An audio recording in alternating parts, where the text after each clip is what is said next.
Hour number one in full effect right here on the Early Line SportsGrid Network. Joe Raineri, Donnie Wright's out here. And by the way, we're leaving off that last segment. We'll bring up the hot topics here, Joe. I know you're watching a baseball game, Pittsburgh Pirates and the Toronto Blue Jays. Hey, man, sometimes you leave it out there on the field. Sometimes you leave a little bit too much out there on the field. Vladimir Guerrero Jr., does he feel okay today? Like, any prognosis from you, the doctor? Yeah, I got to tell you, Donnie, I'm watching that game last night, and he makes the stretch of all stretches at first base to get out of an inning, and I was hurting sitting on the couch watching that. I think even my voice went up an octave, and I was like, my goodness, is this big man in great shape to do a split like that? Come to find out the next inning, he was back in the trainer's room. That was the end of that. He might have a hamstring injury moving forward here, Donnie. First place, Toronto Blue Jays. Can't have that. Skeens comes to town here, deals you there. Now you might lose Vladdy Jr. Not a good sign here. The New York Yankees might be playing better baseball. They're playing in Tampa today. We'll see if they can close the gap. But before we get there, Major League Baseball, we did have a big deal on Monday Night Football. I was like, Sunday Night Football, Monday Night Football, the primetime games. Forget about Thursday Night Football. That's just ridiculous and its end. But I do enjoy Monday night. Was watching it here. You want to get a little Joe Buck in the action. You want to get some Troy Aikman, see how the boys are turning out on the field. And the one anticipating thing that we loved is you knew you were going to get a pretty good offensive performance out of these two teams. Starters playing on those first 2-3 drives here, and you saw 28 points in the first half from the Cincinnati Bengals. And by the way, like Jake Browning looked really good in that game. But when you take a look at the wide receiver Mitchell Tinsley out there, 5 catches, 73 yards, and 2 really, really nice touchdown catches. But I liked what I see out of the Bengals. Let me ask you this too. Was there any sharps that this goes, that 39.5 up to 43.5? That's ridiculous. You got to take the under. I don't think anybody from a public side has been watching preseason football and looked at that game on Monday night as like, this is the perfect under. It just felt destined to go over, and it was a rocket ship in that first half. We talked about it yesterday, Donnie, when we had said there's only one way to look. I mean, 43.5 for a preseason game it has been laughable, right? You would look at that and go, I don't think so. But in this particular case, with everything that's coming out of the Cincinnati Bengals camp with Coach Zach Taylor and company, we knew Burrow and company were going out there and treating this thing like it was a regular season game. We knew we were going to get some starters from Washington, and in all likelihood, not with no Trey Hendrickson still. We probably weren't going to get a whole lot of anything out of both of these defenses. A lot of up-tempo, a lot of big plays. Exactly why it got steamed up 4.5 points to the totals, because, that total was almost good in the first half, Donnie, much less the full game. Yeah, scorched it there. And also, I did like that first little taste because I knew the Bengals would come out hot. You were just trying to extrapolate off of that first Philadelphia Eagles game. Like, they look good. Vanilla scheme on defense. You should be able to pick them apart. They did. They did score a touchdown on their opening drive, but it was a handoff to Chase Brown on a 4th and 1. I was hoping for the touchdown pass. Wasn't able to get that. But looking from a Commander's side last night as well, Josh Johnson, Sam Hartman, they were taking the bulk of the snaps there. Didn't want to put Jaden Daniels in harm's way. They're still trying to work out their backfield. Terry McLaurin still not showing up to camp. We look at the Bengals and say they're doing things the right way outside of Trey Hendrickson, who should be there because they need his help on defense. But Washington, after that NFC Championship run last year, comes back into town. Backfield uncertain, as I said. Terry McLaurin not there. We still expect big things from Washington, but when are they going to get on the same page, Joe? Yeah, well, the Bengals better figure it out defensively, Trey Hendrickson, because they were once again, for the second straight game, Donnie, they were carved up like nothing. I mean, they were absolutely getting blown off the ball. We had Deebo Samuel, big runs. We've seen they just got gashed for the second week in a row, and those were the starters, the first team defense. Al Golden, you know my thoughts on Al Golden. I thought Lou Anarumo got set up. I thought he was the fall guy for this organization and Zach Taylor last year. He is one of the best defensive coordinators in the NFL. If he couldn't get this defense to show up and show up, Al Golden is absolutely not going to do it, especially without Hendrickson on the field for him. It's hard to tell like what sort of defense we're going to get until you see them game planning and scheming. Like you will see in week number 1 where the Cincinnati Bengals are going to take on the Cleveland Browns. But you're right about getting gashed. 30 carries, 185 yards on the ground, 6.2 yards per carry, and 2 touchdowns for the Washington offense. Now, also on top of that, it's like, okay, what are they doing? Grinding down the field and, going down. Look at the long runs, Joe. Rodriguez Jr., 40. Krosky Merritt, 27. Hartman, 15. Debo, 19. Jaden Daniels, 14. Like, these guys were ripping off chunk after chunk after chunk.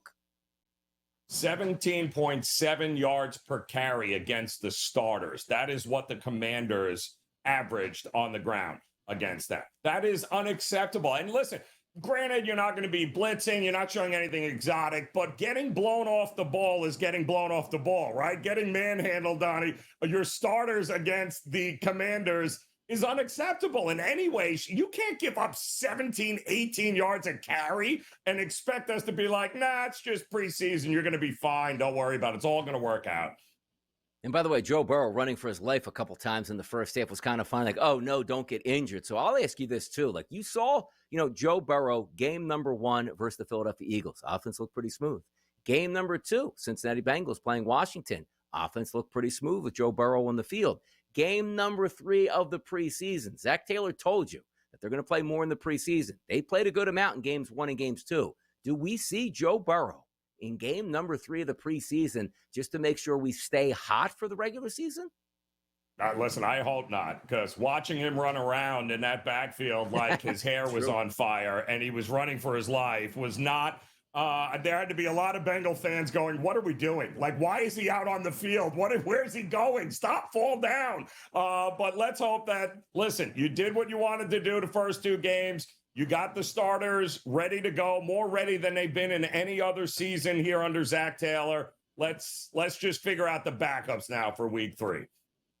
Yeah, they got the Brownies up in week number 1. If you're looking for the Washington Commanders and maybe Jaden Daniels get some burn in week number 3, probably not going to happen. They're going to face the New York Giants at home Sunday, September the 7th at 1 p.m. So everybody getting closer to that regular season. You're going to see a lot of cuts coming up this week, too, because you're going to have veterans that are going to hit their teams can certainly replace. But also, as we talked about the Washington backfield, there might be some cuts there as well. How about a cut maybe to a back and a surgery? Matthew Stafford, let's get him next. Right back at you. I love the Los Angeles Rams in this offseason, Joe Raineri. I love what they did. I love their head coach. I love their quarterback. I love their wide receivers. I love their running back. I love their front 7. What's the song out there? I love L.A. You could catch me as an L.A. fan. But there are starting to see some cracks in the foundation and maybe cracks in the back of Matthew Stafford. Here's our head coach, Sean McVay, giving us a little bit of piece of information, huh? I know you guys will be wondering, it was good to be able to have Matthew out there. He did a good job today. I thought he looked good, but, I don't really have any updates. I think there was a lot of intended information, but there's no updates. We're going to keep it a day and really a week at a time, but it was great to be able to see him out there today, and, we'll see how this afternoon goes and tomorrow. There's really no, I'm not going to pigeonhole myself into any plans, and so we're just really, seeing how he feels. We're truly taking it a day at a time and a week at a time right now. Yeah, I think we're just taking it a day at a time, and I mean that too, because, what I'm not going to do is sit here and go back and forth every single day. I don't think that's fair to anybody involved. That's not, it's not accurate with what's going on with the situation either. And so we're trying to, get our hands on it. We're trying to do right by, the player number 1 and in our team. And so, it was good to be able to have him out there today.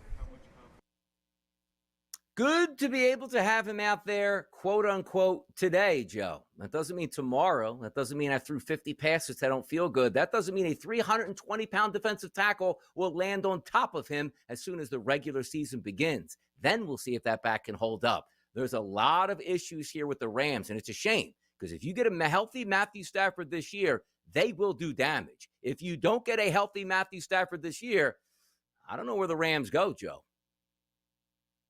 You're going to go to the Super Bowl, man. Stetson Bennett is here to the rescue. He's won a few.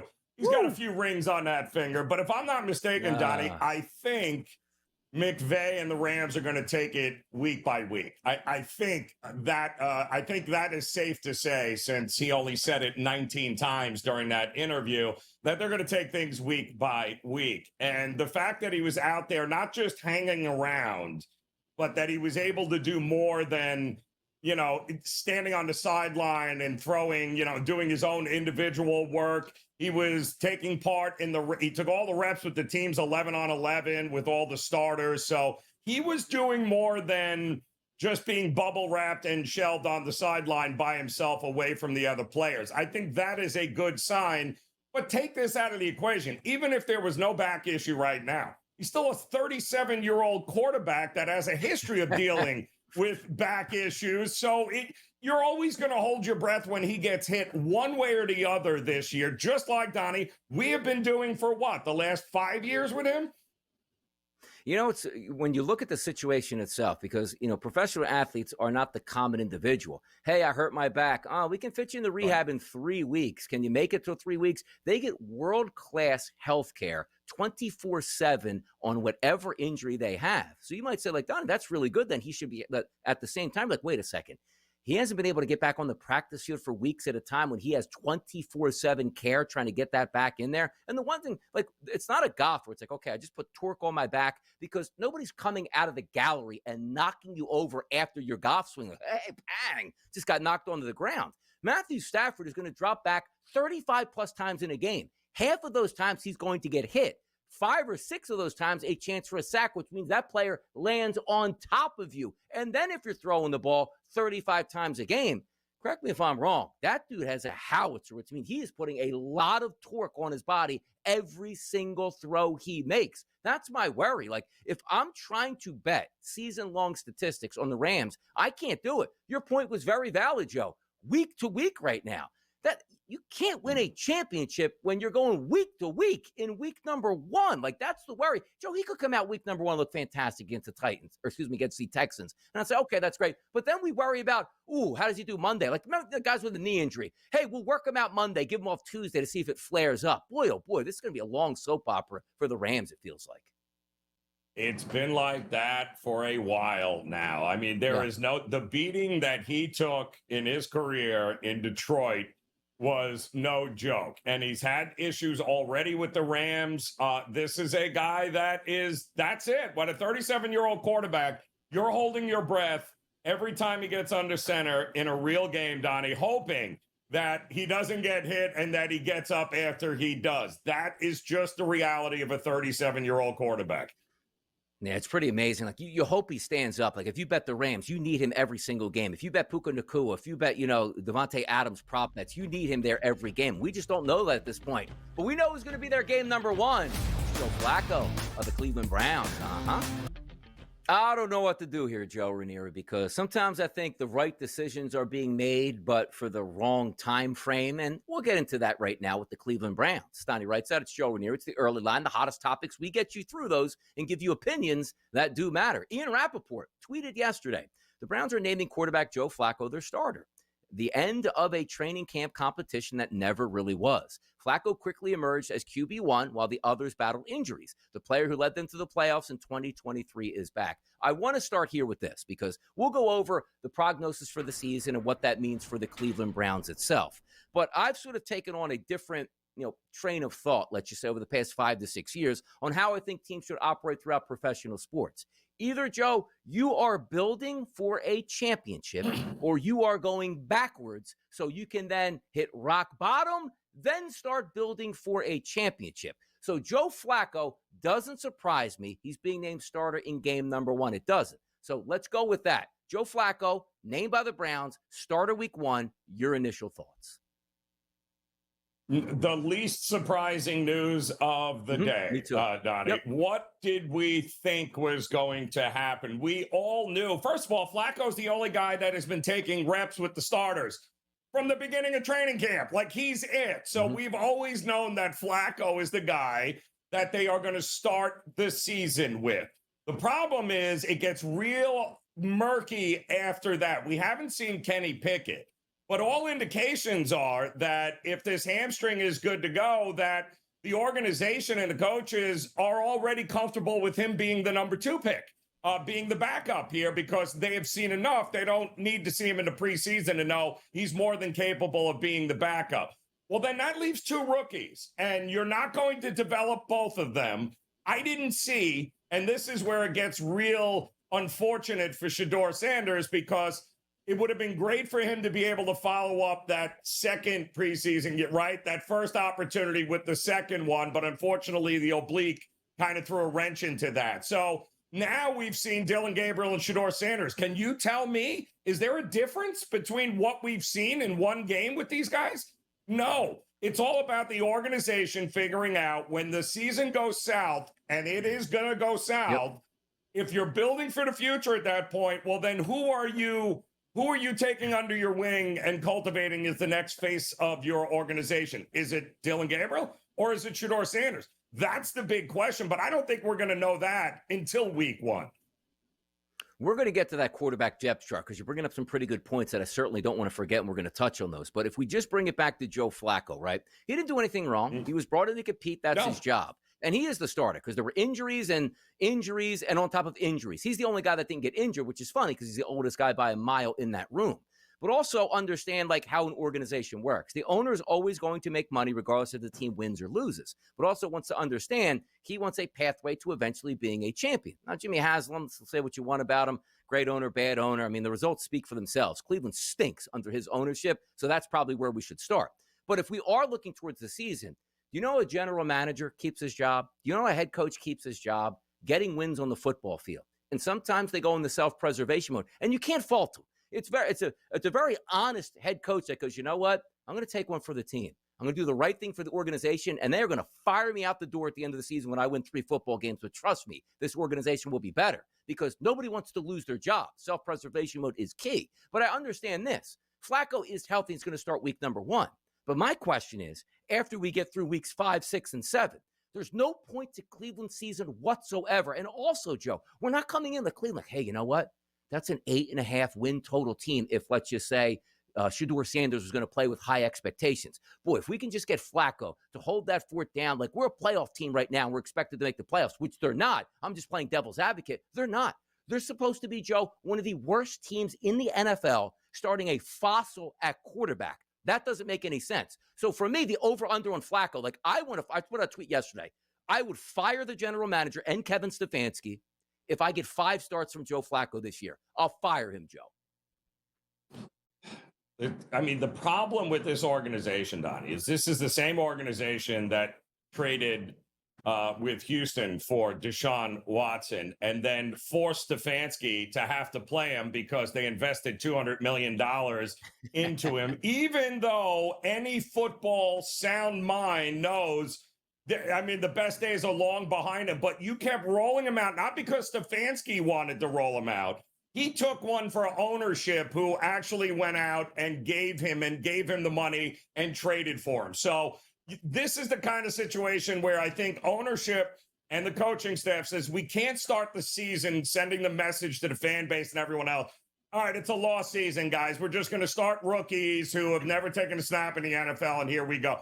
Flacco is the safest bet for the Browns to start this season. How many games does he get?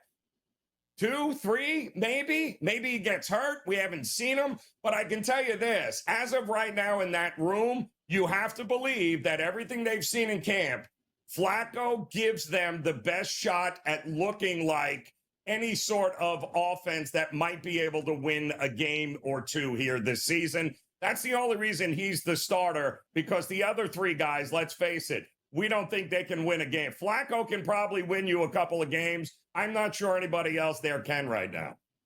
That's the tough part with me, though. Like, Brian Flores got fired for the Miami Dolphins. He was incompetent as a head coach, but certainly the ownership group was telling him, don't you win games. Like, you want to get a good quarterback and good players, you'll be here next year. Don't win. And he let that story leak out, and now they're in a lawsuit. So if you are Jimmy Haslam, you do have to walk a tight rope. But you have to understand how to communicate to your general manager and your coach. Guys, you are going to be back no matter what next year. You know what? I don't know if Joe Flacco starts week number 1. Like, if you get a commitment from the ownership group that let's do this the right way, I don't think Joe Flacco is a start. Maybe he's just, hey, look, he has to start week 1. These kids are injured right now. They don't have enough under their belt. Give them 2 to 3 weeks. I understand that. But if Flacco's 1-5 after 6 games and he's still out there, that's incompetence from an organization. Now, let's have some fun with this. The Cleveland Browns quarterback room.